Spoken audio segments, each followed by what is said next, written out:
ยังระดับเต็มคือเข้ามาแล้วไหม 3 ล้านน้องมอบให้น้องอลิศ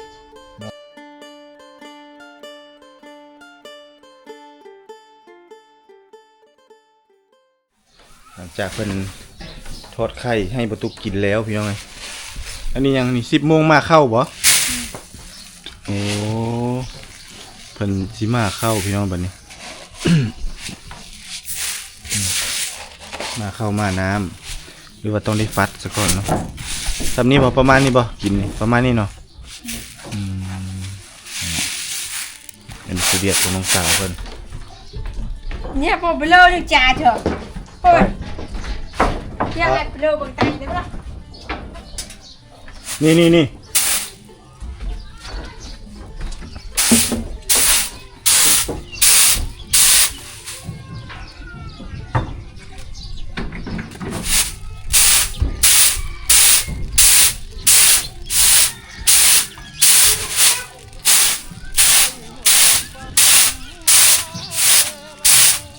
ตัวเป้าเยอะแล้วตั้งใจนะเนี่ยนี่ว่าเลยยังระดับเต็มบางครั้งมันก็บ่เข้าใจว่าดิเนี่ยบางครั้งมันก็ได้บางครั้งมันก็บ่ได้ตามลงก่อนปลาเข้านี่มันบางง่ายโอ้ตัวนี้มันเข้าสีเยอะแม่นปะตัวนี้ต้องระบบสีพี่น้องนี่เขาเอิ้นว่าความถนัด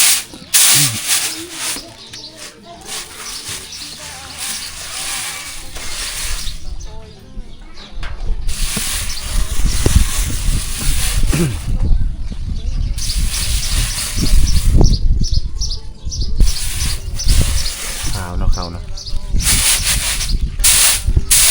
ามทุกคนเลยนะ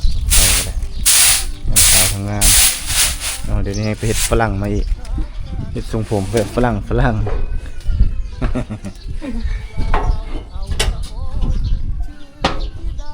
มีการพัฒนาได้อลิศอยู่นี่ได้พัฒนายังคือเก่าเลยน่ะพัฒนาเนาะ เก่าคนเดิม พัฒนายังคนเก่าคนเดิมคนงามคือเก่าแล้วเขาเอิ้นว่าพัฒนาสิมาเข้าได้ไหมเกี่ยมมาเข้ามาน้ำเอาไว้ เอียงเมียงเข้ามาแล้วพี่ไปมาเข้าอีกเป็นไพ่มานั่นลืมฮะแม่ของกู เข้ามาแล้วไหม มาดองบ่มา เขาไม่ได้บังนะ บ่ได้เบิ่งเลยพูดพี่น้องเข้านี่มาแล้วนี่น้องสาวเพิ่นฟัดเข้าสิมาเข้าอีกมาใช่ดิเดี๋ยวมาส่งบ่มันจะมาอีกบ่แห้งเนาะเอาไว้ซะจบบริบูรณ์เอาไว้คือเก้าพี่น้องเอ้ยนี่คือเวียกของน้องคนแต่ละมื้อป้านั่นไก่บ่ทอดบ่ไก่บ่มีแล้วไก่บ่มีเนาะอ้าวพี่น้องเอ้ยเอานะเอาลงนั่งข้างๆนี่ก็คือคลิปวิดีโอนี้เนาะประตุกจึงสิได้โอ้ยมอบเงินพี่น้องให้น้องสาวเพิ่นก็คือมีผู้ใหญ่ใจบุญหรือว่า FC IP เพิ่นที่ว่าได้เบิ่งคลิปอลิศตอนแต่บ่ทุกมาครั้งก่อนคราวก่อนก็คือคลิปที่น้องอลิศไปขุดมันและได้ยินแม่น้องเล่าแล้วก็น้องอลิศเล่าว่าไม้ดีดคาง ไม้ดีดคางจนสลบเนาะ IP เพิ่นก็เลยแบบฝากเงินมาให้บ่ทุกนี่ซัพพอร์ตน้องสาวเพิ่นเนาะก็สิแล้วแต่น้องเพิ่นเพราะว่ารถน้องเพิ่นก็เพแน่น้องอยากแปลงรถก็ให้น้องเพิ่นแปลงน้องอยากซื้อเสื้อใส่ก็แล้วแต่หรือว่าน้องอยากเพิ่นอยากเก็บอยากออมเนาะเพื่อเอาไว้ใช้ไว้จ่ายในยามจำเป็นก็แล้วแต่เนาะเงินทุกกี้ทุกบาทที่FC เพิ่นฝากมาให้ล้วนแล้วแต่เพิ่นก็ได้เฮ็ดเวียกเฮ็ดงานแต่ว่าเพิ่นย้อนเพิ่นฮักเพิ่นเพลงอีดูตนเจ้าเพิ่นจึงฝากเงินฝากคำให้น้องเนาะโดยที่ว่าอ้ายนี่เป็นสะพานบุญเนาะนี่คือเงินจำนวน3 ล้านกีบเนาะมอบให้น้องจับแหละเอาเลยนี่อันนี้เด้อ3 ล้านน้องมอบให้น้องอลิศเนาะคนงามเนาะขวัญใจนุ่มหลายๆคนอันนี้เป็นคนลาวที่เพิ่นอาศัยอยู่อเมริกาเนาะIP เอ้ยอ้ายได้น้องได้เอาเงินจำนวนนี้มามอบให้น้องสาวเพิ่นเลยเด้อ เนาะจับไว้เอาไว้นี่เงินแต่ละเทื่อเนี่ยสุดโกนอาจจะให้เนาะหมดแล้วบ่สุดโกน3 ล้านหมดแล้ว หมดแล้ว ไปเฮ็ดอีสังหมดฮะ ไปเฮ็ดอันนั้น เฮ็ดอีหยังเฮ็ดอันนั้น ไปสิจัก ไปซื้อจักร จักรหยัง จักตัดไม้ โอ้มาเลื่อยไม้ ตัดกระนันให้เนี่ย โอ้เพื่อนเอาเงินจำนวนนั้นเนาะไปให้พ่อให้แม่แล้วไปซื้อจักรมาเลื่อยไม้มาตัดไม้บนสวนเพิ่นสิปลูกข้าวนั้นพี่น้องเอ้ยอันนี้ก็คือถูกต้องแล้วใช้ตัวที่ว่ามันจำเป็นเนาะเอาเจ้าดิมีหยังจะบอกอ้ายพี่เพิ่นบ่ผู้ใหญ่ใจบุญทางต่างประเทศที่เพิ่นมอบเงินให้มีหยังจะบอกเพิ่นก็บอกขอบบุญขอบคุณจังซี่แหละ บุญขอบคุณ เอาลงอย่างซี่ต่ำๆขอบบุญขอบคุณ บุญขอบคุณ ฟังดังแม่ ขอบคุณขอบคุณ ผู้ใหญ่ใจบุญ ผู้ใหญ่ใจบุญ จากต่างประเทศ จากต่างประเทศ ที่มอบเงิน ที่มอบเงิน จำนวน3 ล้านกีบ จำนวน3 ล้านกีบ ให้น้องอลิศ ให้โนลิศ ขอบใจที่เมตตา ขอบใจที่เมตตา ขอให้ผู้ใหญ่ใจบุญ ขอให้ผู้ใหญ่ใจบุญ จงจะมีความสุขความเจริญ ขอมีความสุขความเจริญ จงมีแต่ความสุข มีแต่ความสุข ความเจริญ ความเจริญ ขอบใจหลายๆเด้อ ใจเจริญ อันนี้ก็คือสอนน้องคอยบอกคอยสอนน้องไปเท่าละน้อยเนาะจักก็เว้าเป็นอยู่ดิแหละมื้อหน้าจักก็เว้าเนาะปิดหน้ามาพี่ปิดหน้าใส่กล้องนี่มื้อหน้าจักก็เว้าจักก็บ่เนาะเงินจำนวนนี้ก็อดีตก็สิเก็บเอาไปนำใช้ให้มันเกิดประโยชน์เนาะสมกับ FC เนี่ยฮักเพลงน้องสาวเพิ่นเนาะก็นี่แหละคือความหักความเพลงจึงนำมาซึ่งได้เงินนี้ถ้าสมมติคือน้องเลยยินบอลิศเงยหน้าขึ้นมานี่คันเทียบใส่น้องไปทำงานคันอยู่ท่าแขกได้เดือนเท่าไหร่ เดือน2 ล้าน เดือน2 ล้าน2 ล้านนี่แต่บ่ฮู้ได้ว่าสิได้เจอกับอีสังแน่แม่นบ่ตื่นดึกลุกเช้านึ่งข้าวเป่าไฟซักเครื่องและเลี้ยงเด็กน้อยให้กระเต็กและล้างขี้ให้พร้อมล้างก้นพร้อมครบสุดได้แม่นบ่ โดย เพื่อสิได้เงินแต่อันนี้เฮาได้มาง่ายแต่เฮาก็ต้องรู้จักประหยัดประหยอมต้องรู้คุณค่าของผู้ที่เพิ่นให้นั่นแหละรู้คุณค่าของเงินใช้ให้มันเกิดประโยชน์เนาะแต่ว่าอ้ายก็หวังว่าที่ผ่านมากับปัจจุบันน้องก็คือสิแนวจำเป็นแท้ๆน้องจังไสตัวอย่างว่าน้องชายบ่สบายก็ต้องได้พาน้องชายไปหาหมอแม่นบ่เอาเงินให้เนาะและในตัวเจ้าเนี่ยในตัวเจ้าเองเลยเงินแต่ละเทื่อที่อ้ายมาให้นี่น้องได้อีกสังแน่สิ่งของที่น้องได้จากเงิน FC ฝากอ้ายเอามาให้เจ้าซื้อหยังแน่ฮะ ซื้อแชมพู โอ้ซื้อยาสระผมซื้อแนวทาหน้าแม่นบ่ โดย ประมาณนี้เนาะเครื่องนุ่งได้ซะ คุณนุ่ม ซื้ออยู่บ่หรือว่าบ่ได้ซื้อบ่ได้ซื้อเนาะเพราะว่าเครื่องนุ่ง FC ฝากมาให้ก็หลายแล้วเนาะ โดย นุ่งก็บ่หมดดอกเนาะนี่พี่น้องอันนี้แหละก็ตามภาษาของน้องสาวเพิ่นเนาะเพิ่นก็เป็นคนแบบง่ายๆสบายเอาเก็บไว้เงินนั่นรักษาไว้นี่ เองกรอง เก็บไว้เอาไว้ในถุงเสื้อนั่นจนได้เหี่ยครับไว้ดีๆรักษาไว้ เขาเห็นยังน่ะ ต้องรอง ยังต้องรอง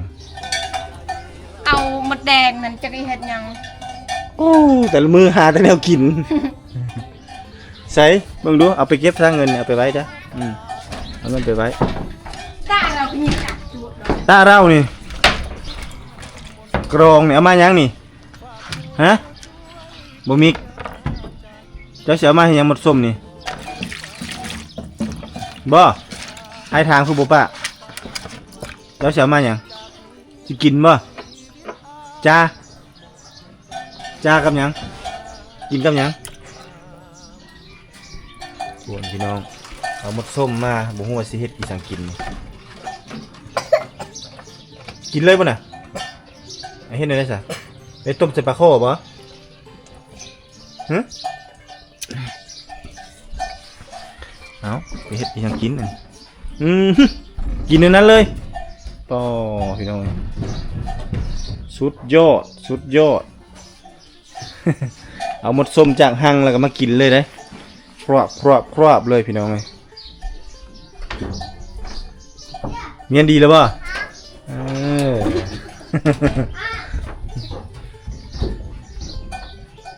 เมียนดีแล้วเพิ่นว่าเนาะ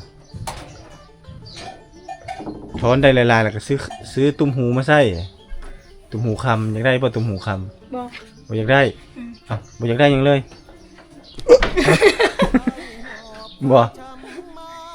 ก็เขาบ่มี เนี่ยก็นั่นแหละจะบ่ให้โทนมันก็หมดคือเก่าหน่อยดิเนาะแม่นบ่ น้องเขาขโมยหลัก น้องขโมยอีกขี้ลักอีกโอ้มันก็หมดแล้วบ่เนี่ยนะเสะลักเอาหมดเลยบ่ เขาไปเวียนแล้วเขากวดอยู่ห้องเขานะ เขาเข้าไปห้องเจ้า เออ กวดแล้วก็นับนะ นับพร้อมแล้วเขาเอา ผู้เขานับแล้วเขาก็บอกเขา เดี๋ยวเจ้าฮู้บ่ได้เงินจะเท่าไหร่บัดเนี้ย เขาไม่ได้นับ อาจจะคือบ่นับซะ เขาป่าไว้หั่นนะ จะก็หาไว้บนไม้มื้อนี้ แล้วมันมีบนนั้นคนเดียว โอ้แนวนั้นก็บ่มีบนไว้บัดนี้เนาะหาเสื้อไว้ดีๆแล้วว่าบนหมู่บ่ฮู้พุ่นแหละ เสียงพอดีลืมนะ เงินคือว่าอะไรเนาะก็มีแต่ ถ้ามีคนมาเลาะขายตู้เจ้าก็ซื้อตู้ตัวมันแน่นนาทาวอนตัวเขาเลาะขายนะตู้เครื่องนั่นอันนี้มันเป็นตู้พับเด้ไอซื้อมาให้นี่มันบ่มีตู้อันแบบนั้นน้องก็ซื้อตัวตู้เครื่องนั้นแล้วก็เอาตะกะเจไปให้ไปสวน ไม่เอา ฮะ เอาไปแจ้ไป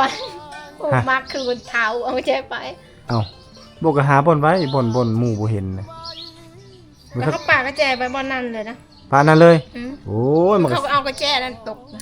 ตกเบิ่งเงิน เอาก็แนวมันเขาได้บอกกระเจไปบอกกระเสื่อง บริเสื่องป่ามาหัน เนี่ยมันก็ เขาก็เอาเว้ยวันนั้นเสือ เขาคิดว่าบ่มีไผเขาห้องไปนะ โอ้บ่มีไผในใดว่าคนอยู่เฮือนเองมันก็คือว่าแล้วเขาว่าอลิศมีเงินโอ้ไอ้ตุกมาหาได้เงินนี้แล้วนี่ เขาลอยแล้วไปเติมบัตรเนาะใครอยู่เขาบ่หมดเขาเอาหมดในจังซี่ใดให้ เขาเอาเธอละแสน เอาเท่าละแสนโอ้หมดเงินเจ้าแบบนั้นปกติแล้วเขาบ่ได้เฮ็ดได้หาหยังเนาะมีแต่เจ้าเนาะไปเวียกไปงานพี่น้องเอ้ยต้องเฮ็ดแบบนั้นแหละต้องเฮ็ดประตูแหละอลิศต้องเฮ็ดประตูนี่ ตัวโจร โจรสิ โจรเก่ง โจรเก่งนี่หรือว่านะผู้อยากเอาเนาะบ่เฮ็ดประตูคักๆเลยใส่กระเจทั้งนอกงัดคือเก่า โอ้มันเกินไปนะนั่น เฮ็ดได้ซะเฮ็ดแบบนี้โอ้แบบบ่อยากลอกบ่อยากใส่อยากเขาเว้าอีกโอ้เบิกความเกรงใจพี่น้องเอ้ยเกรงใจพ่อเจ้าก็ค่อยบอกก็บ่ฟังเนาะค่อยบอกว่าให้เจาะประตูให้เจ้าย่านฮ้อนว่ะฮ้อนก็ย่าตามมัน พอที่แบบประตูทางนี้จะมาเป็นทางนี้ ประตูไปเชี่ยวทางนี้แต่บ่แม่นแม่นบ่ต้องได้เข้าทางนั้น ค่อยมักประตูให้เฮ็ดทางนี้เขาบอกเฮ็ด เจ้าคือบ่บอกพ่อเจ้าซั่นน่ะแต่มือเฮ็ดผู้ เขาบอกว่าได้ก็ได้ แนวใดก็ได้ไปเจาะ ตามสูตรพ่อ มันหอนี่ลีนะ ฮ้อนนั่นแหละคะแนวทำมิตรก็ว่าเป็นเฮือนครัวให้สิไปฮู้ว่าเป็นเฮือนนอนว้าวให้สิฮู้ว่าเป็นห้องหอ จากห้องครัวกลายเป็นห้องนอนอลิศพี่น้อยฮ้อนบ่มีพัดลมซะบ่ พัดลมอยู่พุ่นน่ะเข้าพัดลมนะ อ้าวซื้อให้เจ้าบ่ได้ใช้ซ้ำพัดลมคนไทยซื้อให้ วอเขา เจ้าได้ซะ เขาไม่มีไฟมันเสียบเลย โอ้บ่ได้เดินไฟมายากหยังก็เดินไฟมาใส่ซื้อสายไฟมาเสียบมาเลย โอ้ยไผๆก็อยากเปิดหยาดเดียวแล้วไม่เอา โอ้ไผก็เฮ็ดให้เจ้าสินอนได้บัดนี้กลางคืนเนาะ ค่อยนอนได้ทุกมื้อนะเอาอันนั้นนะพัดนะ เอาหยังวี เอาพาหมอนี่ พาหม้อผู้ เอาฟ้าหม้อนี่พัดนั่น โอ้ คือมันบ่มีมันผัดเอาเสื้อกับมันยังหอนเอาผ้าหม้อนั่นน่ะเอาไว้ก็พัด ขันยามเพื่อชีวิตยามฮ้อนนี่พ่อแห้งเจ้าคือว่าแหละยามเฮ็ดเวียกก็มันลำบากแล้วยามมันนอนก็ให้มันสนุกแน่แหละอันนี้พันยามนอนมันยังทุกข์อยู่ไปหมู่บ่บอกห้อง บ่กับเบิ่ง ห้องมาพี่บอกหมู่ ออนช้อนนึ่งแกงเกียไปละมันช่วยแควมันคือจะเฮิมนะไปอีกอันหนึ่ง อีหยัง เขาเอามาแตง โอ้มักแตงเป็นมากแล้ว โอ้ยหมดแล้วนั่นน่ะหมดนกกิน เอ้านกก็กินนี่มักแตง ก็นกจมจอกนั่นน่ะ โอ้มันกินตัวน้อยๆมันน่ะบ่ มันกินป่าไว้หันนะ กินจอละปะโอ้น้อยใหญ่บ่ บริยายสำนี่แล้วมันกินหมด โอ้ก็หมดแล้วจ้ะบ่ได้กิน หมด นะแต่ เล เจ้าย มักแตงเนาะ ให้นก ปลูกให้นกกิน บ่ได้ กระโพดนกโพดหนูนี่แหละว่าความงามเป็นกระโพดนกโพดหนูแน่ โอ้ยชนนึ่งรังแกล่ะ ไปอีกอันน้ ใส่มักแตงนะมากินดูเมื่อแล้วใส่เอามาพี่เอามาไผปลูกมักแตงนี่ ำคอยเนี่ยปลูก ว้าวตัวใส่มาเบิ่งมักแตงอุตส่าห์ปลูกด้วยมาง่ายเบิ่งเนี่ยนะเอามาพี่เมื่อแล้วบ่มักแตงนี่แย่ละ เอ้ยน้ำ แย่นึมมักแตงอันแกนแย่นี่ ชนอ่ะ มัน เดี๋ยว ไป พี่น้องงามมันดีมักแตงกันเนาะเป็นแต่เพลงในตุปุอยู่ อ่ะ บิให้ซน อ่ะ ไปลินอยู่เด้อ มันช่วยไม่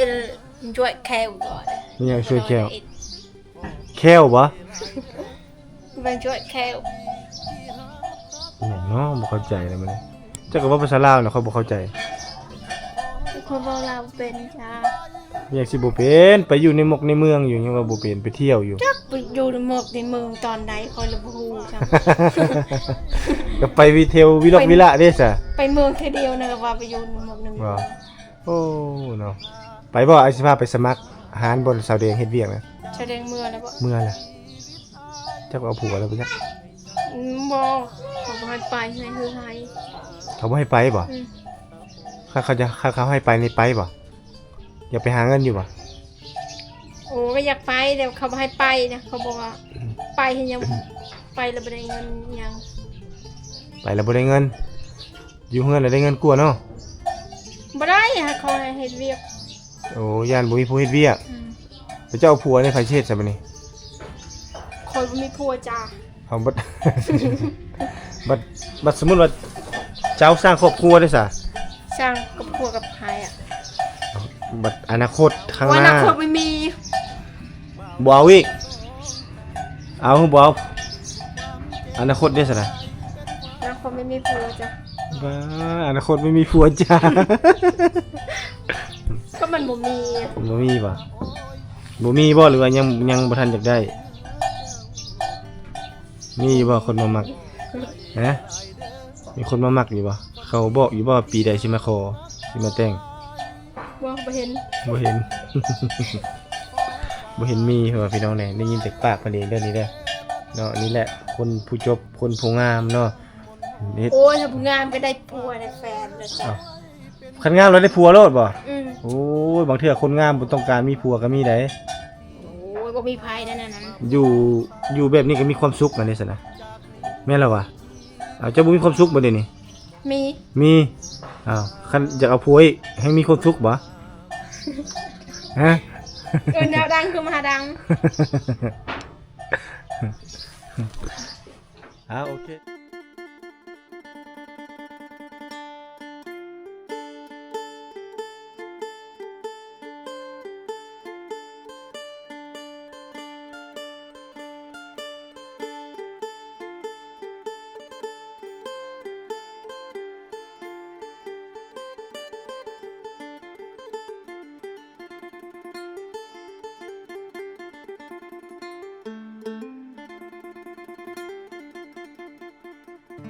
ไอหอบความช้ำมาเซละนองหลายปีหม่นหมองจากสาวไทยเศร้าใจรำพันฐานะเป็นเห เฮ็ดให้เฮาต้องพลาดจากกัน ด้วยพ่อแม่เจ้านั้น บอกบ่เอาลูกเคย